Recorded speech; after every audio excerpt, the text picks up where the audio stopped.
Introducing the all-new Corolla.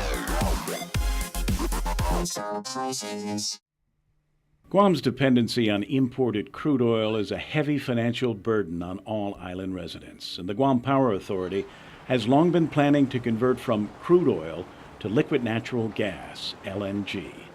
GPA has hired a consultant to guide them through the conversion process, which is expected to take at least 8 years. And this past Tuesday, GPA went before the watchdog Public Utilities Commission to ask for $3.8 million to pay their consultant, Armstrong. PUC legal counsel Fred Harecki said that the PUC questioned that cost. The contract proposed $3.9 million in 1 year. That's a lot of consulting costs. And if you do the math, it would break down to about 5 consultants working 8 hours a day for an entire year.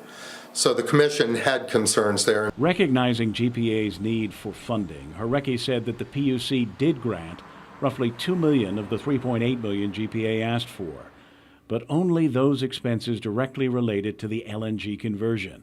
And this time only because, Harecki said, the PUC doesn't believe the LEAC should be used as the funding source for the LNG conversion. LEAC clauses, adjustment clauses, surcharges should not generally be used for this kind of operational expense.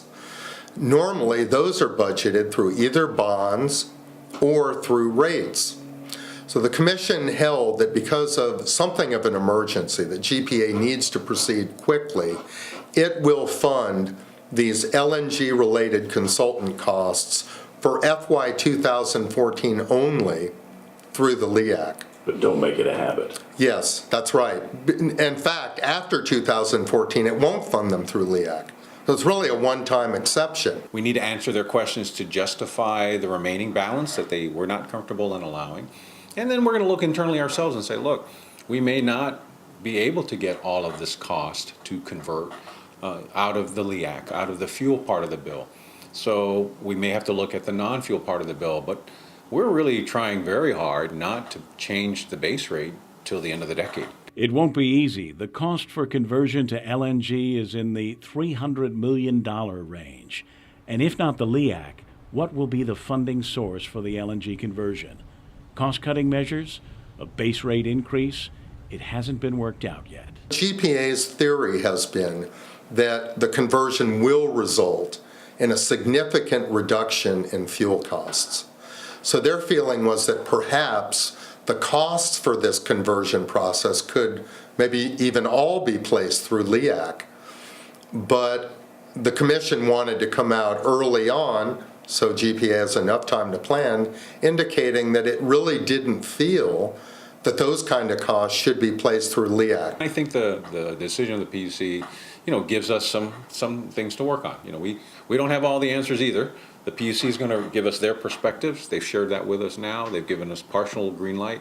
We'll work with it, and we'll go back to addressing their concerns. And collectively, we're all going to have to figure out how do we come up with the money to pay for us to move to a cheaper way to make energy.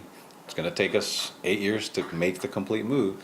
So how do we spend money now to get to the goal we want 8 years from now, which will save everyone money? We'll figure that out. Kevin Kerrigan, PNC News. Thank you.